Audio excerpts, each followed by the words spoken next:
His palm remained on the bottle as he spoke, calm and low, as if he had said it before.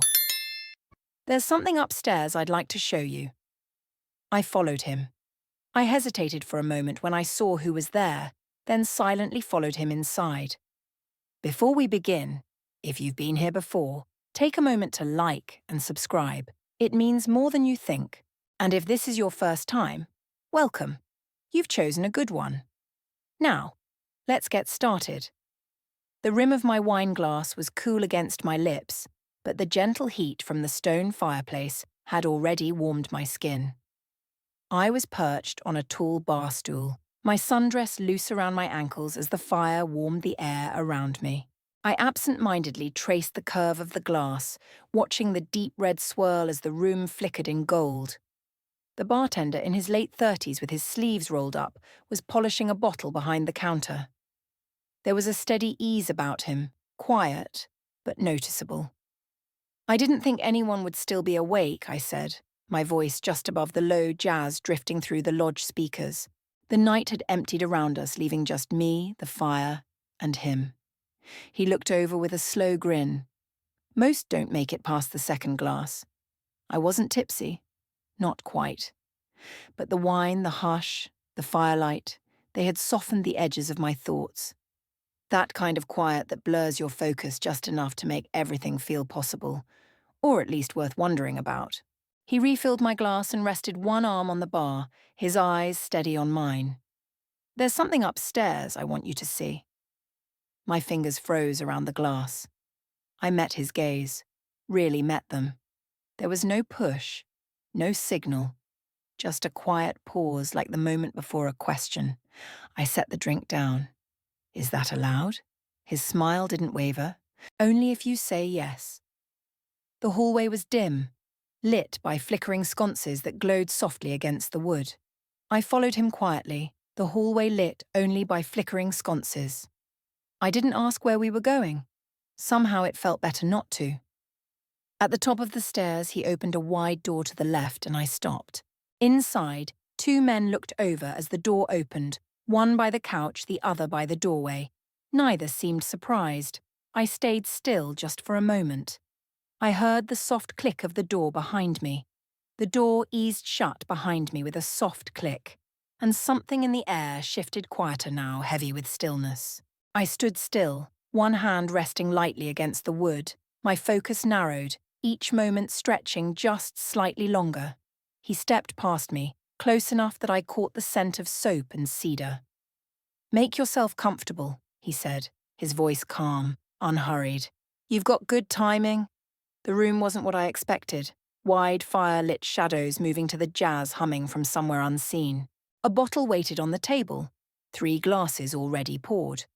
The man on the couch, early 40s, silver at his temples, lifted his glass slightly in silent welcome. The one by the window gave me a slow, curious grin that said he was still deciding what to make of me. I stepped forward, the hem of my sundress trailing softly across the floor. The fire crackled softly behind me, but their presence brought a different kind of focus. The one at the window crossed to me in 2 long strides and stopped just close enough. "Would you turn around?" he asked, lifting his hand slightly. I let him. His hand met mine, steady and unhurried, and with a gentle pull he turned me. I turned slowly, the dress settling around my ankles with each step. His eyes didn't leave me, watching quietly as I came to a stop. "You've got this glow," he said, stepping away to refill his drink, like it comes from somewhere else. He passed behind me close enough that the space felt thinner, tight, charged. "Careful," I said, without meaning it. He didn't answer, just poured himself a drink with steady hands and lowered himself into the couch, posture steady and relaxed. His eyes were unreadable but steady on mine, like he already knew what I hadn't decided yet. He stepped closer and every part of me became aware of how near he was. "You okay?" he asked, voice warm against my ear. I nodded, but my voice stayed trapped behind my ribs. His hands settled gently at my sides, quiet, steady contact, nothing more. My breath caught, not in panic but in something I didn't yet have a name for. "You can still leave," he whispered, "but I hope you don't." I closed my eyes for a moment. The fire behind me crackled. I heard the soft shift of feet, the clink of glass, the low curl of music, and a quiet tension threaded through the room, subtle but impossible to ignore. I stayed still, listening to the quiet stir of the room behind me. I didn't have to say yes. I just didn't step away. The bartender's hand stayed nearby, his presence calm, grounding as the man by the window set down his glass and stepped closer. I stood between them, the quiet weight of their attention making my breath catch without quite knowing why. "Look at her," the one in front murmured, voice thoughtful. "She feels it too." His hand hovered for a moment close, deliberate, like the air between us held something neither of us wanted to name. His voice stayed low, steady by my ear. "Tell us if you want to stop," he said. His hands didn't move, just stayed lightly in place, and I let out a slow breath, not realizing I'd been holding it. Thinking had stopped a while ago. One of them guided me forward just a step, and I reached instinctively for the shoulders in front of me, grounding myself. Behind me, I sensed a quiet shift, but I didn't turn.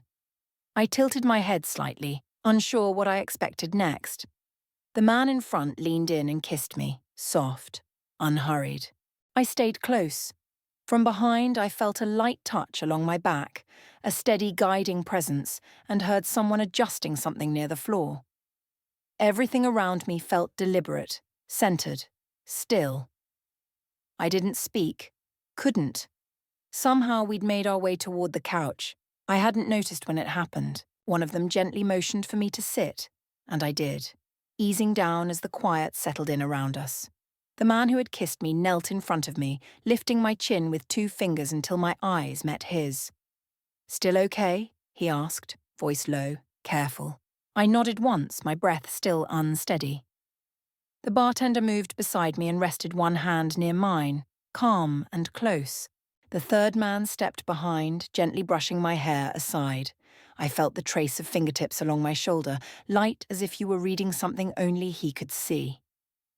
The room felt smaller somehow, voices low, movements slower, presence thick in the air. The man in front leaned close again, his eyes steady. Another sat quietly at my side, not touching, just there. The third passed behind, his footsteps soft as they moved past us, like the quiet between us held its own kind of rhythm. The moment I stood from the couch, something shifted. I blinked, surprised by how light I felt, like I'd forgotten to breathe for a moment. I wasn't sure who had guided me forward, only that steady hands were nearby, offering balance without pressure. One of them moved beside me, brushing the fabric at my back as we walked in, quiet ahead. Another smoothed out the edge of the blanket on the bed and met my eyes. Calm, composed. They moved with quiet intention, giving me time to find my pace. I sat carefully on the edge of the mattress, the hush in the room deepening as I settled. The warmth from the fire lingered, and I felt it beneath me, steady and grounding. The stillness between us returned, familiar now, centered. One leaned in and placed a kiss on my cheek, a gesture more grounding than anything else. Another knelt nearby, his hand brushing lightly along my arm, focused and calm, like he was learning something wordless. The third stepped closer, his hand gliding briefly past the edge of the blanket. They never rushed. Their movements were quiet, measured like a conversation without words. It felt practiced, not rehearsed, like they understood how to read a room that didn't speak aloud. Another kiss met my shoulder and I paused, surprised by how aware I'd become of every sound around me. One hand rested gently on my cheek. I reached for it instinctively, fingers curling around his forearm, not to pull but to anchor. I shifted slightly, leaning toward where he stood without thinking. They stayed calm. When I lay onto my side, one of them adjusted the pillow behind me, offering gentle support. Another sat nearby, our knees barely touching. The third stayed behind, quiet, present. Their movements stayed careful, as if making room for whatever I needed next. I stayed still, letting the moment shape itself. A hand rested briefly near my shoulder. Another adjusted the edge of the blanket. I couldn't quite tell who was where anymore. I only knew they were around me, steady and close, holding space I hadn't realized I needed. I tilted my head back, eyes half closed, breathing in the quiet. One of them shifted again beside me, his words soft, something I didn't quite catch. A hand paused near my side. Another rested gently near mine. No pressure, just presence. I felt myself leaning into them, not one in particular, just the closeness. Something inside me felt loose, less guarded, not broken, just open. I didn't resist the stillness. Now and then my breath would catch for a moment, like I was noticing something I hadn't seen before. Something was unfolding slowly, quietly. I didn't need to name it. Then they helped me sit again. One reached for me, steadying my hands as I found my balance. Another leaned in, forehead briefly resting against mine, quiet and unmoving. The third was behind me, fingertips light on my shoulder as if checking I was still with them, still present, balanced. Someone said my name. I didn't know who, but it reached me like a low note held too long. I exhaled as one of them steadied me, their hand calm on my arm. Whatever had been tight in me had let go. My thoughts quieted. I held on to what was near, fabric, fingers, the closeness, and let myself stay exactly where I was. And when I stopped trying to grasp it, I just let the quiet hold me with all three still near. What did you think of that moment? I'd love to hear your thoughts in the comments. I'm always reading, and if you haven't yet, hit like, subscribe, and turn on notifications so you're first to know when the next one drops. Thanks for watching. I thought it was just a room, a quiet place to stay while I figured things out. No pressure, no expectations, just a favor from someone I used to know. But then I heard voices, more than one, laughter from the kitchen. And when I stepped out to see what was happening, I realized I wasn't the only one staying there. Low, casual, like the conversation had been going on for a while. This was supposed to be a quiet place to stay. That's how he'd framed it when I arrived. Guest room's yours for as long as you need. It felt like a gesture. Nothing more. Nothing complicated. But now, something was different. The air smelled like something had just come out of the oven. A song was playing low from a speaker on the counter. Nothing distinct, just background rhythm. I stepped into the room, still rolling my sleeves down. 3 people stood around the kitchen island, him and 2 others I didn't recognize right away. One looked vaguely familiar, the other didn't. All 3 were mid-laugh when they turned slightly at the sound of my footsteps. He glanced over first, then gave a simple nod. No surprise, no explanation, just a small, relaxed smile. "Hey," he said. "You're up." I gave a quiet nod back, still getting my bearings. My eyes moved between the others, both of whom offered a friendly glance like we'd already met, even if I didn't remember when. He stepped forward and offered me a mug. "Made some extra," he said. It was coffee, still warm. I took it, grateful, if still slightly unsure of the situation. Something about the room felt lived in a way it hadn't the night before. The way the chairs were pulled slightly from the table, the way they stood, not rushed, not posed, just there. The front door was open a few inches, letting in the morning light and a faint breeze. I didn't ask who they were or how long they'd be staying, and no one rushed to explain. For now, that felt like enough. The house had gone still again. Dinner dishes were rinsed but left out to dry. A single lamp lit the living room, casting soft gold. Across the walls like a reminder not to turn everything off at once. He'd offered to set up the guest room again, but I shook my head before thinking it through. "I'll stay out here," I said. He raised an eyebrow. "You sure?" I nodded. "It's fine. It feels more honest." He didn't question it, just unfolded a blanket across the couch and disappeared down the hall. I tried to settle. I really did. But the silence was thick, familiar in the way quiet can feel when it's been around too long. It wasn't uncomfortable, just too complete. Eventually I stood and made my way toward the back of the house. His bedroom door was ajar. I knocked lightly as I stepped closer. He was sitting on the edge of the bed, half-dressed, flipping through a book that looked like it had been forgotten mid-page. "You okay?" he asked, not startled. "Just watching." "I couldn't sleep," I said. He didn't move, but he set the book aside, listening. The pause between us wasn't cold, just unspoken. I'm not trying to interrupt, I added. I just didn't want to be alone with my thoughts right now. He nodded. You can sit if you want. I stepped in and took a spot near the foot of the bed, angled away slightly, hands folded in my lap. The room was quiet, lit only by the small lamp beside him. It wasn't tense, just quiet. We didn't speak for a while. There was nothing we needed to fill the moment with. Eventually, I lay back gently on the comforter, staring at the ceiling. The air between us wasn't heavy, just still.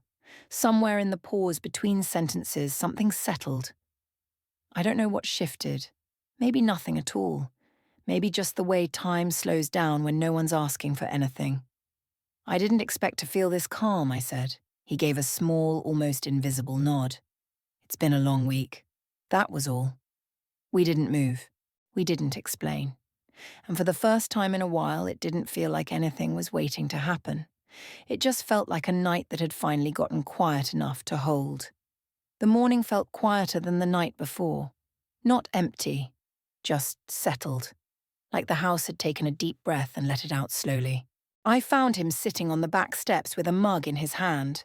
The sky was still a shade of early grey, and the light coming through the trees was soft enough to make everything seem further away. He didn't say anything when I joined him, just shifted slightly so there was room beside him. I sat. We didn't look at each other, just watched the yard stretch into the distance. You seemed comfortable last night, he said eventually, his voice easy. I gave a small nod. It was quiet. I needed that. He looked down at his cup, turning it once in his hands before speaking again. Some friends are stopping by this evening, he said. It won't be loud, just a few people catching up. I turned toward him slightly. Are you hosting? More like letting them land here for a bit, he replied. Happens now and then. Not a big deal. I hesitated. Do you want me out of the way? He shook his head.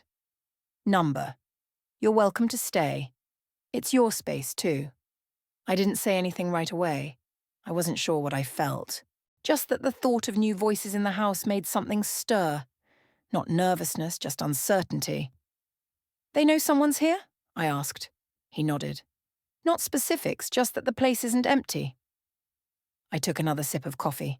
It had cooled, but I kept the cup in my hands anyway. There's no pressure, he added. If you want to say hello, you can. If not, no one will take it personally. I glanced over at him. So, what kind of gathering is it? He shrugged lightly. Just a few people who like to reconnect now and then. Sometimes we share stories. Sometimes we just sit around. I let the words settle. I'll think about it, I said. He stood, stretched his shoulders slightly, and gave a small nod. Whatever you choose is fine. Just wanted to let you know. I stayed on the steps a little longer after he left, and somehow that felt like enough. The next evening, I took a little more time getting ready, not for any reason I could name, just to feel a bit more like myself again. I wore something simple, a navy dress I'd packed but hadn't reached for yet. It wasn't flashy, but the way it hung just right made it feel like a quiet decision I was finally ready to make. Familiar but slightly more intentional. I brushed out my hair, still damp from the shower, and added a bit of mascara and lip balm. Nothing dramatic, just a way to mark the shift from one part of the day to another. Even with my reflection staring back at me, something felt slightly off-kilter. Not wrong, just like I was standing a little closer to something I hadn't fully named yet. From the hallway behind me, his voice came quietly. They're on their way. I nodded to the mirror and adjusted the sleeves of my dress. Friends? I asked, still facing forward. He stood at the doorframe and leaned gently against it. Yeah, people I've known a long time. Nothing formal, just a visit. I turned slightly toward him. Do they know I'm here? They know someone's staying, he said. That's all? There was no tension in his voice, no weight, just a casual explanation. I'm not sure what to expect, I said. He gave a small nod. You don't have to decide anything right now. Just meet them, that's all. A knock came, then 3 soft taps on the front door. He didn't move, just glanced toward the hallway, then back at me. Whenever you're ready, he said. I stood there for a moment, steadying my breath. Not because I was nervous, just thoughtful. Then I stepped into the hallway and walked toward the door. At the entryway, I paused, adjusted my posture, and opened it. Two men stood there. One tall, wearing a wool coat, the other slightly younger with kind eyes and a relaxed posture.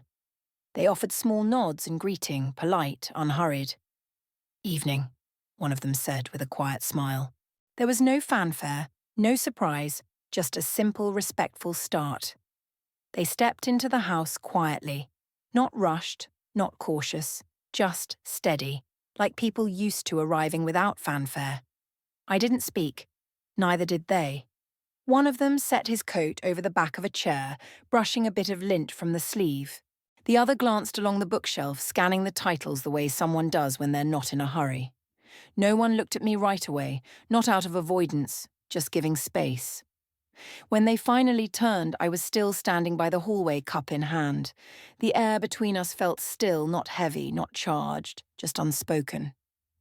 "I'm not really sure what I'm supposed to do," I said. One of them met my eyes. "You don't have to do anything," he replied. Calm, certain. That landed differently than I expected. Not as permission, not as dismissal, just clarity. I nodded once, more to myself than to them. I moved closer, not for any reason, but to be part of the moment. The distance between us shortened naturally, like the room itself was pulling everything toward a center. One of them gestured toward the sofa. "Sit if you'd like." I did. The seat was warm from the nearby fire, and the quiet around us held steady. The second man pulled a chair closer but didn't sit right away. He stood near the edge of the light, taking in the scene, not analyzing, just present. For a while, no one tried to lead the conversation. There wasn't one.